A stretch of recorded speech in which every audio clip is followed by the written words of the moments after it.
good evening, everyone. We'll go ahead and get started. It's about 6 o'clock. It is good to see everybody out here on kind of this muddy evening. But today for you, we have Greg Moss, who is the Environmental Specialist 2 with the City of Grapevine. Greg received his Bachelor of Science degree in Marine Biology with a minor in Chemistry, as well as his Master's of Science degree in Biology from California State University in Long Beach. He has previously worked for the Los Angeles County Sanitation Districts as a biologist overseeing the sampling, bioassessment, and marine toxicity programs. After moving to Texas in 2006, he worked for the Stormwater Management groups at both the City of Dallas and the City of Fort Worth before coming to the City of Grapevine's Environmental Services Division of Public Works in 2008. He's been with the city for almost 14 years, has 15 plus years experience in stormwater and 20 plus years experience in water quality. So, without further ado, we'll let Greg talk about stormwater management. Thank you, and thank you for coming out tonight. I really appreciate you guys spending your evening with me. We're going to go over stormwater management and why it is important. So tonight I plan on going over stormwater regulations, why do we care about stormwater, key parts of stormwater, the city's role in stormwater management, residents' roles in stormwater management, that's the key for you guys, and then we'll wrap it up and take any questions you have. So it all starts basically with the Clean Water Act of 1972. Clean Water Act started basically because of the Cuyahoga River fire of 1969. That was about the 16th time that river had caught on fire for some reason or another due to its pollution. So with the Clean Water Act, basically it was regulations implemented by the EPA, and it basically required certain industrial facilities, construction sites, and municipal separate storm sewer systems, or MS4s, to obtain some kind of coverage to monitor their stormwater discharges. And they're monitored through a permit, which is the National Pollutant Discharge Elimination System permit. The EPA has allowed Texas to kind of run with their own. So that's the TPDS permit, or the Texas Pollutant Discharge Elimination permit. So part of these permits is basically you have to develop a stormwater pollution prevention plan or a stormwater management plan if you're a municipality. And you're supposed to put measures in place in order to maintain water quality and that so you don't discharge pollutants to the environment. So the EPA allows stormwater permitting via the Texas Commission on Environmental Quality. There are some states that the EPA monitors, and then there are some states where they have their own environmental quality groups to run their stormwater program. So in Texas, the Texas Commission on Environmental Quality is who the EPA has allowed to run, in this case, the stormwater program here in the state. So there are three main types of permits. We have construction permits, we have industrial or multi-sector general permits, and then we have the municipal separate storm sewer system permits. The municipal separate storm sewer system permits are for the municipalities. So what is an MS4? It's not a combined sewer system. A lot of the northeast states, bigger cities, have a combined sewer system. So a combined sewer system is where you have storm and sanitary together in the same pipes. That water generally gets treated before it's discharged. In a separate storm sewer system, never goes to a treatment plant. It goes straight to the environment. So it's basically carrying it from the inhabited area to the uninhabited area to our receiving waters. So anything that goes into the storm sewer is not treated. Anything at the end of pipe where the water discharges is considered a receiving water. That can be a creek, it can be a lake, it can be a pond. Anything that receives the water is considered the receiving water. So I'll talk a little bit about watersheds. Watersheds are basically where our water goes. It's based on the receiving water. I have a map of the city. don't know how visible it is to you guys, but we have 18 recognized watersheds in the city. So, and they're all based on whatever creek water goes to. So basically the creek is the lowest point in a watershed. That's where all the water is going to drain to when it rains. So a watershed is basically where all the water goes when it rains. We have 18 recognized watersheds. 6 of them drain directly to the lake. 2 of them discharge to the Trinity via Denton Creek. So everything on the north side of the city, and we conveniently have this freeway that bisects the city, and everything to the north of it either goes to the lake or Denton Creek, which eventually goes to the Elm Fork of the Trinity, and then everything to the south of the 114, 121 corridor goes to Big Bear Creek, which will eventually make it to the Trinity as well. But we separate it into what goes to the lake, what goes into Denton Creek, and then what goes into Big Bear Creek. Now the city has water quality monitoring at 20 stream locations. In the city, we do that quarterly.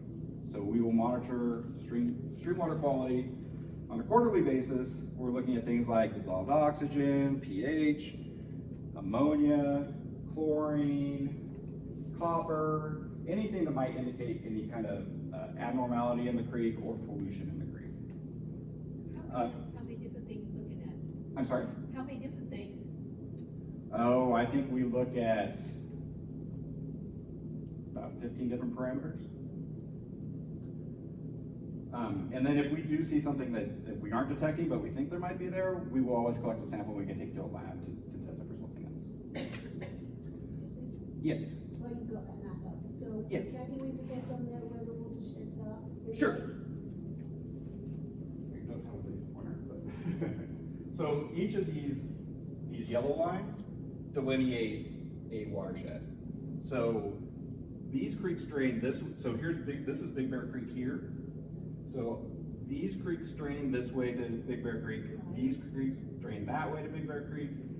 And then Grapevine Creek, we don't do anything with because that's on airport property. So we don't have any involvement with Grapevine. Really where it goes into the lake, the final destination. Oh, so the final destination? Yes. Like for Grapevine Lake, it's gonna go at the dam and then it's gonna come out of the dam into Denton Creek. So this would be the high water overflow here. This is where it goes to the water plant. So everything that comes out of the dam actually comes into Denton Creek, and then Denton Creek goes that way to the Trinity River. Where are the flows into the lake? Into the lake, so these from Grapevine. Yes. We have Silver Lake Branch, so that's Silver Lake Branch. We have Cable Branch, Moorhead Branch, Ferris Branch, Jones Branch, and then Dove Branch.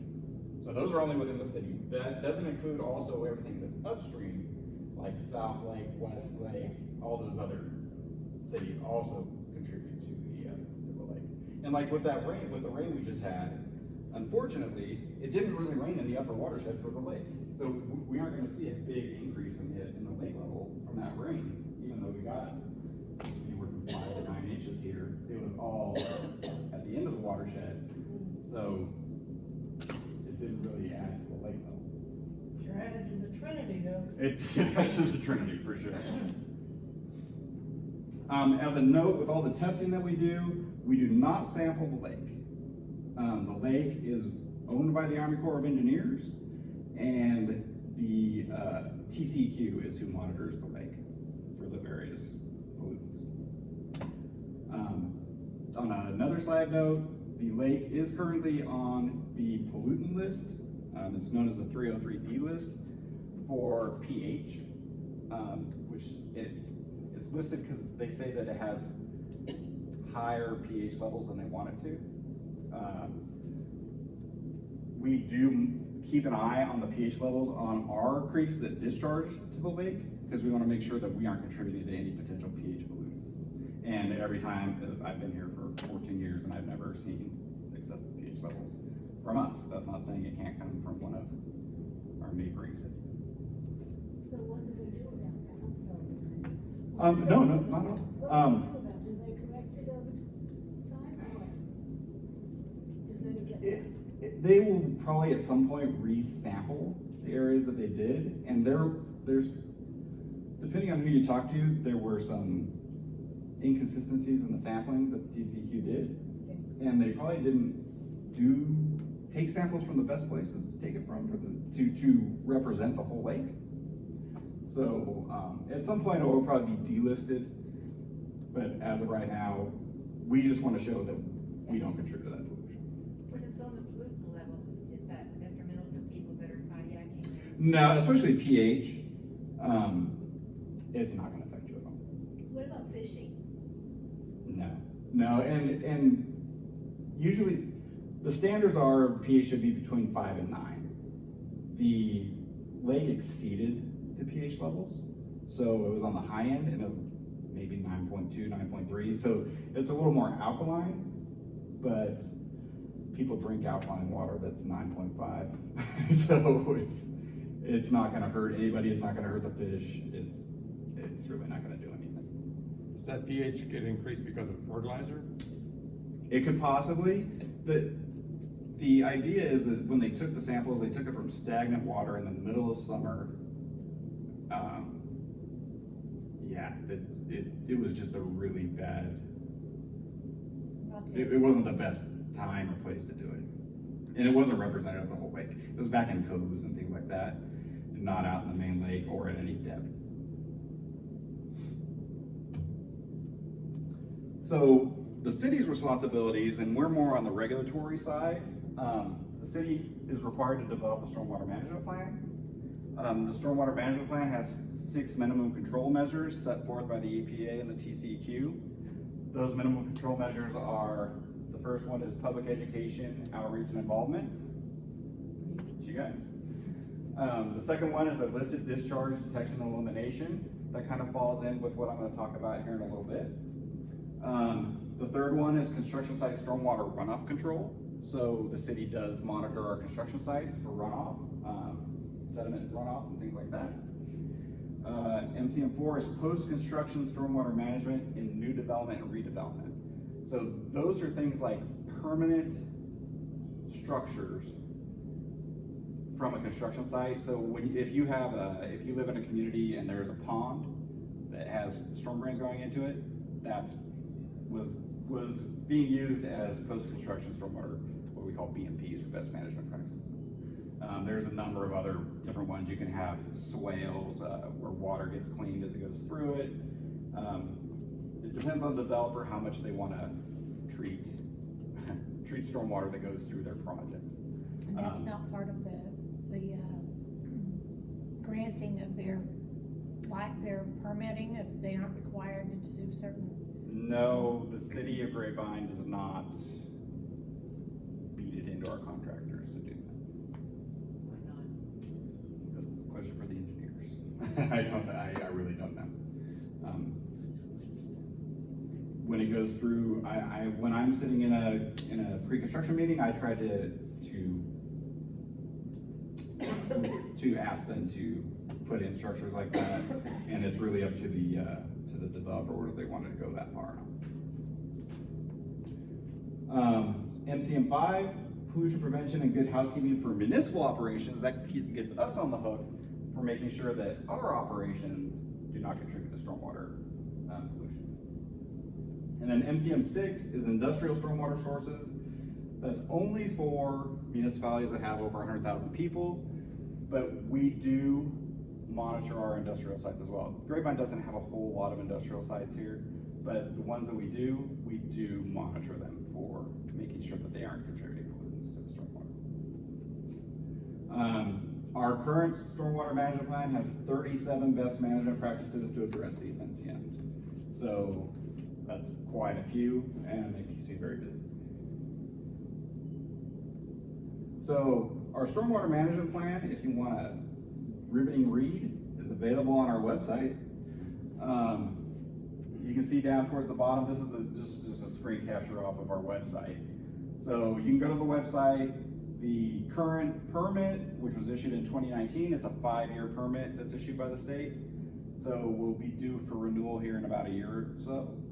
The current permit is available there if you want to read through it. There's also a fax, which probably an easier read than going through the permit because it's very dry.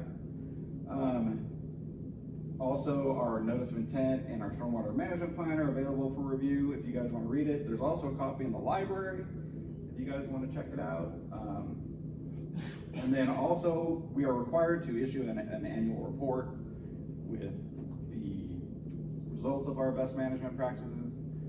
There's a copy of each of our past 3 annual reports. And then the next 2 for this permit cycle will be available once we submit them. Does the annual report show, at least in summary form, the results of the testing you mentioned? Yes, it does. Yeah, we have to, if I go out and take samples, I am required to report them.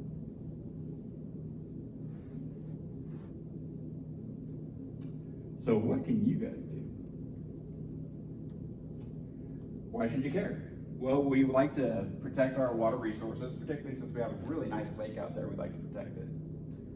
We'd like to protect aquatic life. We want to prevent fish kills. We want to prevent harmful algal blooms, which can lead to fish kills or make people sick or make animals sick. We want to protect the quality of our water, since we do have a water treatment plant. And we want to make sure that our storm drainage infrastructure doesn't get clogged, so we can prevent flooding and damage to that infrastructure. And then we also don't want to alter flow patterns of our receiving waters, because that can lead to damaging houses and things like that. So we want to prevent illicit discharges. Illicit discharges is basically anything that enters the storm drain system that isn't stormwater. So the only thing that's supposed to go into a storm drain is supposed to come from the sky. Not swimming pools. Not swimming. I'll get to that in a bit too. So we want to prevent illicit discharges like spills, sanitary sewer overflows, and that's both public and private. Water main breaks, both public and private, those are considered illicit discharges even if the city has them. We also want to prevent intentional releases, things like people washing their paintbrushes in the curb line, or if they put in something concrete and they're washing the concrete out. We don't want that to go into the storm drain system. And then anything else I talk from here on out is basically considered an illicit discharge. So we'll start with landscaping. When you cut your lawn, the best thing to do is to blow back on your lawn and let your lawn use those nutrients. If that's not an option, bag it, put it at the curb, especially since Grapevine supplies us with a nice clean brush pickup days on the 1st and 3rd Wednesdays of the month. It's important to note though that it can't be bagged on those days. Correct. It can be in like a Lowe's compostable bag. Right, or in a plastic can that they could dump into the Right. truck, but in a plastic contractor bag. No, it yeah. defeats the purpose. Absolutely, yes. Can the city do anything about these, lawn maintenance companies that blow their stuff in the street? I mean, I've seen them on Main Street, blowing it into the street, which is silly, because it just goes right back to the gutter. Right, and I try to hammer it into our parks people that run the contractors for the city contractors. Right. But yes, if there is a contractor not related to the city, private, that's for a private business or a house or something like that, feel free to give us a call and we can send code compliance out. They will go out and either issue a notice of violation, or if they've done it before, they'll issue a citation. But chances are they're not gonna go. That's the hardest thing, there. is trying to, if we see it when we're driving, that us as city workers know that we need to tell them to stop. But that's the other thing, is that, yeah, by the time you get a hold of us and one of us can get there, chances are they're long gone. So we do appreciate the phone call, and we still will respond, and hopefully they're still there. But a lot of it relies on us just happenstance, just happen to be driving by and we see them. So just tell you what business they. And if you can get a picture of, if you can get a picture of the logo on the side of the truck or anything like that. I mean, what business they were mowing at, but I guess either one. Yeah, sometimes that's really hard because it's a chain. Yeah. It's not the actual business, it's the property owner, and they're in, Right. yeah, so. Subdivision contractors are very bad about that. Couldn't you all go to the HOAs? Absolutely. Absolutely. If you have, an HOA that's hiring someone, let us know, you know, I've seen this, especially if everybody in the HOA has to use the same contractor. Let us I know. meant where they're doing actually the subdivisions landscape Uh-huh. along the streets, Okay, not the homes. gotcha. Yes, same thing. We can go after the HOA as well. Okay. So, and the reason we don't want lawn clippings, leaves, things like that to go into the street is because it can clog our infrastructure, it can clog our storm drains, which back them up, potentially flooding your neighbors. It can gather water in the storm drain system because it's clogged with leaves, and then we have a perfect environment for mosquitoes, which is what we don't want, especially this time of year. And also lawn clippings that make it to our receiving waters, makes it to our creeks, things like that. As those lawn clippings start to degrade, it's broken down by bacteria, and you get this bacteria bloom, and then the bacteria are using up all the oxygen in the water. So that you can get a fish kill because you deoxygenated the creek. So there's a handful of reasons why we don't want lawn clippings and leaves to go into the storm drain system. Next thing for landscaping, herbicide and pesticide use. Follow the guidelines, don't overdo it. More isn't always better, especially with, and I should have added fertilizer as well. But more is not better for fertilizers, and any kind of herbicide, pesticides that run into creeks have the potential of affecting aquatic life. It'll kill the bugs in the creek. The bugs are very important in the creek. It will kill the algae in the creek or the plants that live in the creek if you have herbicides. Those are very important for the creek. And then fertilizer can cause algae blooms in the creek as well. So the best thing to do is follow the guidelines and just try not to overspray. Try not to do it just before it rains. Great, I have a question. Yes. Pick up on number one, that's the first one, Uh-huh. leaf. So like in the fall, there's a lot of leaf Yes. falling, right? Yes. So people would tend to pick up the leaf on their yard, but not on the street. Yes. So all those go down to the storm drains. I know there's a street cleaning truck. And we actually have, well, the city of Grapevine actually has a leaf vacuum truck too. Yeah, so the city also has a leaf vacuum truck as well that they use to vac out the storm drains. So is that something we can call when we see there's so much leaf building up? Yeah, and I know that's run by our streets department, but I know that they have kind of hot spots, Uh-huh. and for subdivisions that are heavily wooded, those are kind of their target areas, especially during as we come into the fall. But if you notice an area, you can call the service center for sure. Because I didn't know truck cleaning was available until COVID when I worked from home. I said, oh, so I called and said, how often you gotta go by? They said just, they didn't have a schedule, they just rotate whatever, I guess. Yeah, I don't and understand that. I'm not privy to what their schedule is either. I know that they try to sweep every street in the city twice a year. They try to hit everyone at least twice a year, it's usually more. We do have 2 street sweepers in the city, and like I said, we also have that leaf vacuum truck, so during the fall, they do hit it pretty hard. Vacuum truck. I have never seen a leaf vacuum truck. I never seen I've only seen My it once subdivision in a must long time not I've be been here. It's out there. And it usually doesn't go out until like the fall. Great, can the streets bagging, the leaf bagging truck go where the street sweeper does? Because the street sweeper can't do my neighborhood because we have no curbs. I live in the Oak subdivision. Yeah, so you have it's it's not curb and gutter, it's like partage. I can't answer that. I don't Because know. our subdivision's one of the oldest next to the historical area. Uh-huh. And I mean, it's just inundated with trees. Yeah. I mean, I have 10 oak trees in my front yard. Yeah. I know that the leaf truck is a little bit bigger But than does the it need a standard curb? sweeper, but I don't know that it needs a curb line.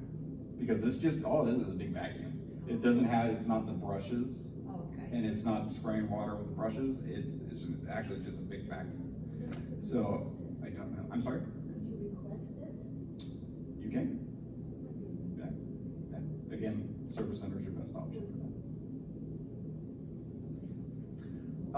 that. Another way to address stormwater management with landscaping is to promote xeriscaping or native plants, because not only are they drought tolerant and they can make it through like a 2-month drought that we had, but also those type of plants are really good at removing pollutants from the environment. So as water comes across, they like to take up some of those fertilizers, metals, things like that, and they're really good at reusing it.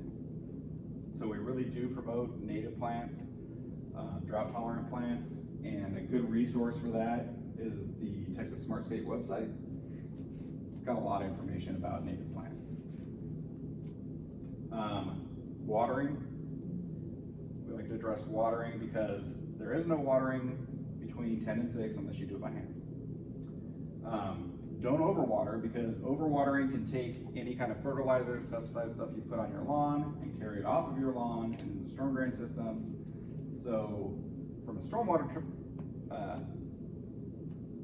view, we don't like overwatering because we don't want stuff coming off of people's lawns and going into the stormwater system. Is there any kind of enforcement for the watering time limitations? Yes, I know that they can write notice of violations. Usually code compliance has been dealing with the watering, and I know that they've been kind of focusing on the commercial aspect. So they're looking at our commercial companies, because a lot of them have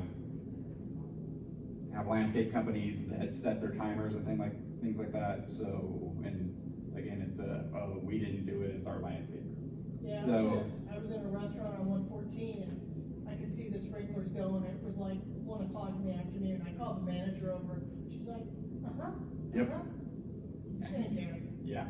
No, our code compliance will go out and issue a notice of violation. And again, if it's a continuous thing, then they can write a citation. Yeah, I've seen it where it's been raining half an inch and they're going as it's raining. So We don't have an ordinance requiring a rain gauge thing? we do not. Not that I know of. My neighbors were watering today. Pools. This is everybody's favorite topic. All pools in the city of Grapevine are supposed to be, and it changes city to city, but in Grapevine, we do not allow pools to drain to the stormwater system. It needs to be drained to the sanitary sewer. Why, you might ask? Well, pools can contain chlorine, it can be low pH because it's been acid shocked, it can have algae, it can have human contact waste, and then just the volume, because generally when people like to drain the pool, they want to drain it as quickly as possible, which means that they're using like 3 pumps with 3-inch fire hoses on them, and that's just a lot of volume of water coming down. And I've seen houses get flooded because their neighbor 2 houses down decided to drain their pool, and they were in a low spot. So how are you supposed to drain your pool? Most pumps in the newer eras are plumbed to the sanitary sewer. So if you reverse your pump, it will drain the pool to the sanitary system. It will drain any kind of, if you have like diatomaceous or earth filters or things like that, it will drain all that into the sanitary system. If you have an older system that isn't plumbed to the sanitary, you can just run a hose to your sanitary clean out at the front of your house and put it in there. Those are the 2 ways that we ask that you drain your pool, or to clean your filters as well. Another way to clean your filters is to take it out, let it dry, throw it in the trash. Why do we care about these things? Chlorine can kill fish, acid can kill fish, algae blooms can kill fish. So if you pump a bunch of algae that's not supposed to be in a creek in there, it will bloom because it's got a huge new source of nutrients. So then we have algae blooms, and that can lead to a fish kill.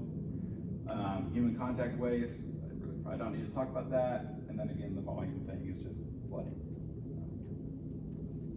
So feel free to call us. That's one of our biggest pet peeves is pool discharges. So everybody in the city that works for the city knows to call us if there is someone to drain their pool. And we receive a lot of residents calling as well. So we have no problem responding to those. Where should we call for that, Greg? What number? I'll give Okay, the you number give at the us end. the- Yeah, I have the number at the end. It'll be the service center, and then whoever can get out there will go out there. And that's one area that I found that and I walk a lot, and I see, Yes. you know, and I see the pool service company, and I've taken pictures of the pool company, and unfortunately, Sure. I send those to Jimmy, my buddy Jimmy in the city, but, Uh-huh. so now he'll be glad I have a better number.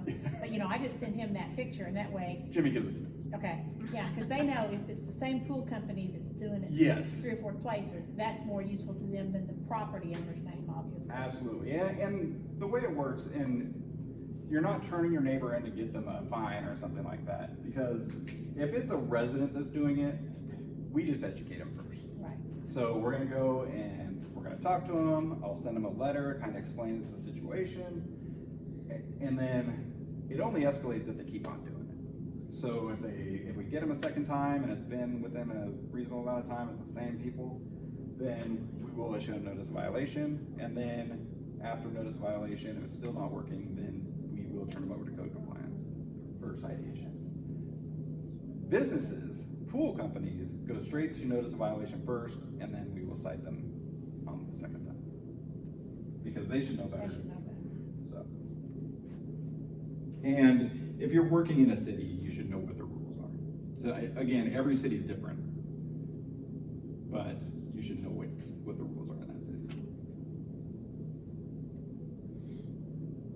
Sediment. Sediment's the #1 pollutant by volume of waterways. Generally comes from construction activities, also comes from poor landscaping activities. Or practices, sorry. We do, in our division, we do monitor construction sites. We do appreciate your guys' calls when we get notifications for tracking. Tracking is a big issue, especially after when we have rains. So, construction sites are required to have the MPs of best management practices, silt fence, construction entrances.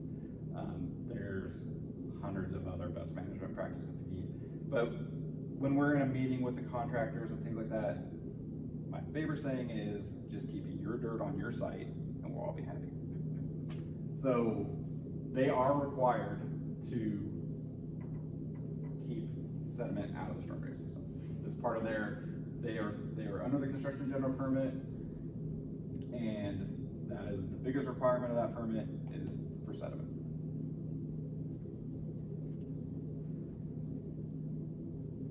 Litter and trash. Why do we care about litter and trash? Well, one, it's just bad stuff. Also, it can block storm drain infrastructure, kind of like leaves, kind of like sediment. It can also carry additional pollutants. Whatever you've thrown away might have some kind of pollutant attached to it. We don't need those carried to our waterway, so basically just pick up your litter and make sure that you bag or cover your trash, especially on windy days. So a lot of people just kind of put it out there and forget about it, and we don't like to get calls about trash all over the place. Hazardous household waste. You can't put your paint and stuff at the curb for Republic to pick it up. It needs to be disposed of properly. We host an annual event every March. It's the last Saturday of March. So it'll be coming up in about 6-7 months. That's every year, and it's open to all you guys. We take back paint, solvents, oils, greases, pesticides, herbicides, any kind of things that shouldn't go into the trash. Last time I went, they would not take my paint. We have 2 a year. Yeah, we have 2. Okay. So the March one March one is hazardous waste. They told me to take it. October is when we have Grapevine Recycles Day coming up. No HHW there.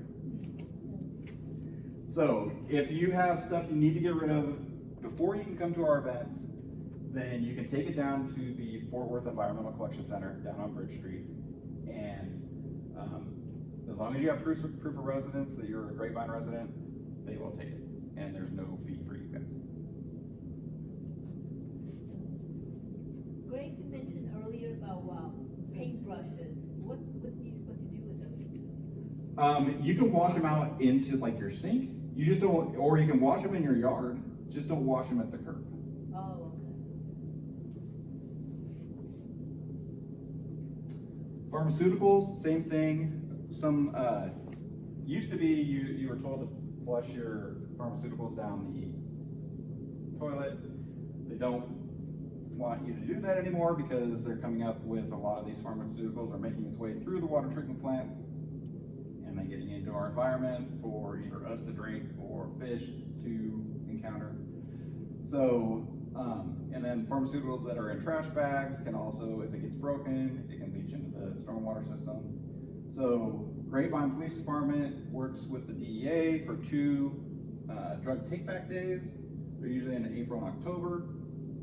That's really the only way you can get rid of them in Grapevine right now. I think that Grapevine Drug Mart will take back.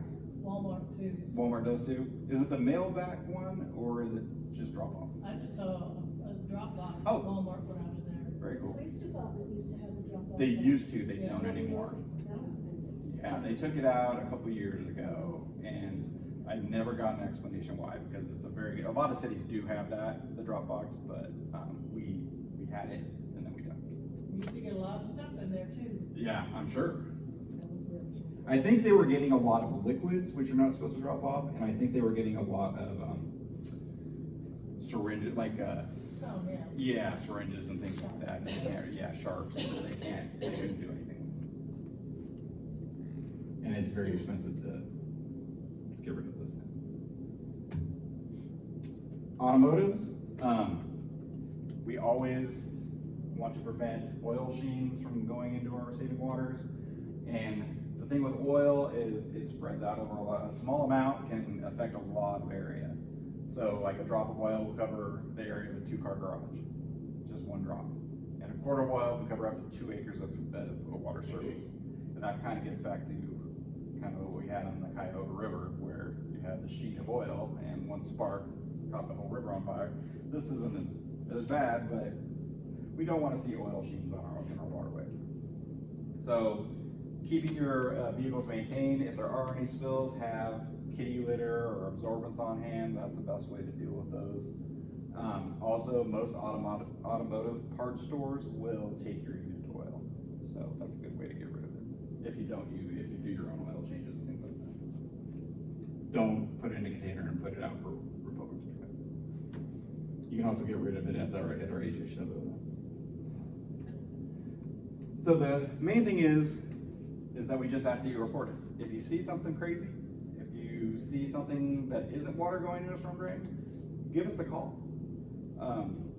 I'd rather go out to some place that I get a call for and it be nothing than not get a call and it be something. So that's our service center main line.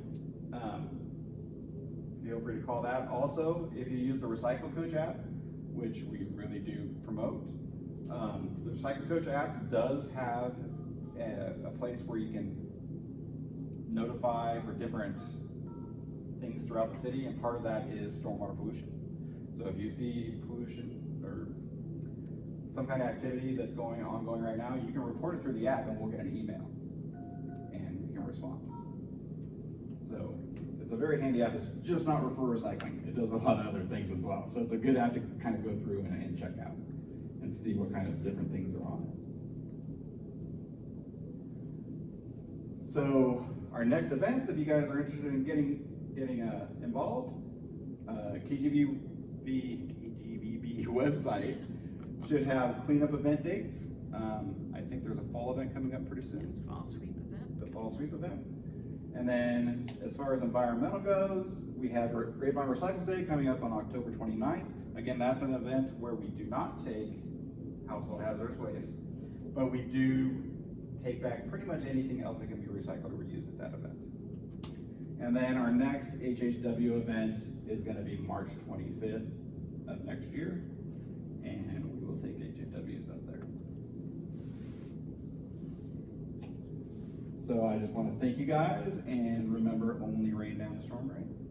Again, if you guys see anything other than rain going down the storm drain, feel free to give us a call. So do you guys have any questions? Yes.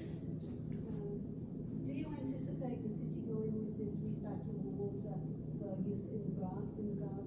Ooh, I have The 2 no, water systems? I do not know. You don't? Okay. That I do, yeah, I do not. I I have not heard anything about that. I know they do some water recycling at the golf course, but I don't know about any other plans. They just had a big article or feature on Good Morning, Sunday morning, on PFs that are in recycled water. Yes. Actually, in rainwater too. Yeah. Yeah.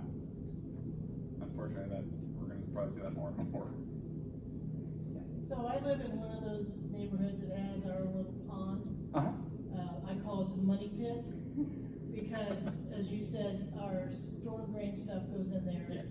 And we build up a lot of silt. Yes. Do you have any suggestions for that? I mean, And unfortunately, a lot of times, especially if you're in an established neighborhood, that silt is coming from your neighbors and things like that. It's not from new construction activity. right. So it's just because, especially like this, when we have a drought, there's not, the vegetation dies and there's nothing to hold the dirt in place. Well, we get some drainage from the neighbors, next doors going, because we border poor property, which goes to the lake. But, I mean, it's very, very expensive. Yes, it is. And there's only one or two companies that even do it, but then the big expense and big headache is what to do with the silt once they get it out of there. Right. And there's a big cost associated with that as well. Yes. So, because they generally have to dewater it and then take it someplace to dispose of it. Yes. Yeah, we're talking like, we got an estimate of $100,000 just for 2 small areas of our pond. That sounds about right, unfortunately. And like you said, there's only 1 or 2 companies that do it. They kind of have the market cornered. But there's no way to reduce the silt to build up or The anything? only way to do that is really just to make sure people keep their lawns up. That's really the only way to do it. You could technically put a BMP in place at the inlet, but then that has to be maintained all the time. What is a BMP? Best management practice, so it'd be something like a screen or something like that at the inlet before it gets in there, and I would also collect litter and things like that. I'm not sure how that works. I'm assuming this is through an HOA. Yes. So, I'm not sure how that works between the city and the HOA to block an inlet like that, or to reduce the flow of an inlet like that, because once you reduce a flow, there's potential for flooding, Right. especially if you don't maintain it, because once that reduced flow becomes blocked, then you have a big problem. So, really there isn't, unfortunately. I was hoping you I might know, have an answer I for me. know. We've been looking for years. I know, and yeah, I think a lot of people have been looking for years, and there really isn't a good answer to sediment, and that's why it's one of our biggest polluters. Is there any other questions? Where was the river that burned so many times? Ohio. Cleveland. Cleveland. Yes, I'm sorry. I think it was Keller that I noticed put up some kind of mesh wiring or something over their drainage. Mm-hmm. And every time I drive past the mall, I kind of think there should be some over there because of all the litter from the mall. Yeah, and those are mainly for trash, like Well, trash this bags. is what goes Yeah, in the yeah, and, drainage there. that is something that we can bring up to the mall. We were just talking about that. That is something we can bring up to the mall, is to, put some kind of, because there's a bunch of different trash collectors for storm drain inlets. There's meshes, there's things you can install inside of it. There's catch bags, all kinds of different things they can do. But, it seems that is becoming more and more of an issue that we can bring up to the mall. And they're required to keep it. Yes, they would be, yeah, because it's private property, so they are required to maintain it. Any other But questions? it's not going to the mall, it's the property that's vacant next to the mall. It's where I see most of it. Where the old gas well is? It's, Stars and Stripes and Grapevine Mills Mall Boulevard. Stars and Stripes. So over by like Stars and Ashton? Stripes, but it's on the west side of the mall. It's always full of bottles and cups and stuff. It would be better if they just did it at all their inlets. nobody's gonna stop them from trashing the parking lot. Yeah, unfortunately, it really is the responsibility of the individual, and. Right. But since it's in the city of Grapevine, don't you have some responsibility for cleanup as well, and, remind them and find them? Yeah, and that's the idea behind the education and things like that. And if we do, like, if someone's caught in the act of littering, they are gonna the police will take action. And same thing with like illegal dumping and things like that. That's for the police to take involvement in. But So you couldn't just go over there yourself or tell somebody to go put that screen up so that no more trash? no, it would have to be worked out with because it is their property. It would have to be worked out between the city and the property owner, in that case, the mall. Since we're such a large group here, how do you get this information out to the rest of the people that aren't here tonight? There is some information available on the website. We do periodically put stuff out in social media. What about that? That's kind of the only And thing. is it until you send out every now and then the city puts out, can you put something in there? Yes, and we do. There used to be a newsletter.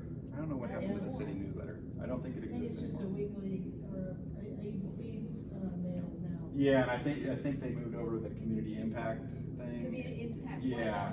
Why can't the city put something in a community impact? Because that's multiple city, not just Grapevine. Right. It's I think like that'd be a good one. Grapevine, South Lake, and Colleyville or something. Yeah, we could put something out. Before I say that, I can look into putting something out in there. I'd have to check with them. What can we do as a small group? We ask you. but- Talk to your neighbors. I mean, that's the biggest, start with your neighbors. It starts locally. It starts. Right, And but it's beyond us here. I mean, we need more publicity about the issue that you have, Sure. that we have here. Sure, and we do try to put out information, like I said, periodically in social media and talks like this. But it really is kind of a grassroots thing with you guys kind of spreading the word, and then just hopefully it gets out from there. There is information on our website as well, but it's an uphill battle for us. And we had a tip in the Go Grapevine magazine that goes out to the household, so we had some stormwater Yeah. quality tips on there that we worked with environmental services and Keep Grapevine Beautiful to get that word out, and then on Keep Grapevine Beautiful website. And you had mentioned the Recycle app.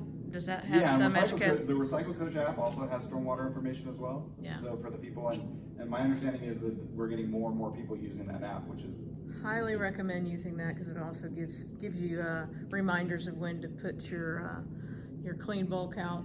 Know when your trash is being collected. There's a calendar on there, so it not only reminds you what clean brush days are and what bulk pickup days are, but it'll also tell you when various events are. And I don't know if you guys have some stuff on there too as well. Yes, we're starting to get some of our stuff because it's a cool little app It and we is, weren't it aware is. of all the good stuff. And they also have educational material. So if you have kids and grandkids, they can utilize some of those educational activities.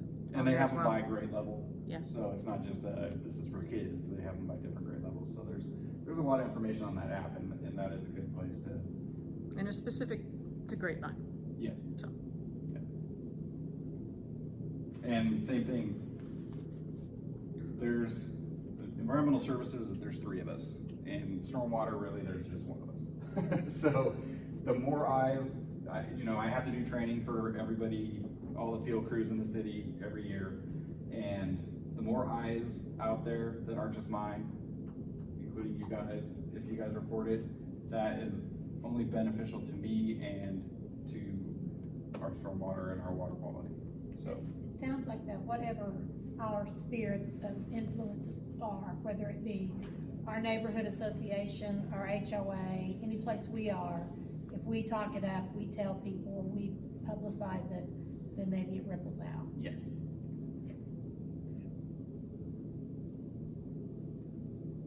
Anybody have anything else?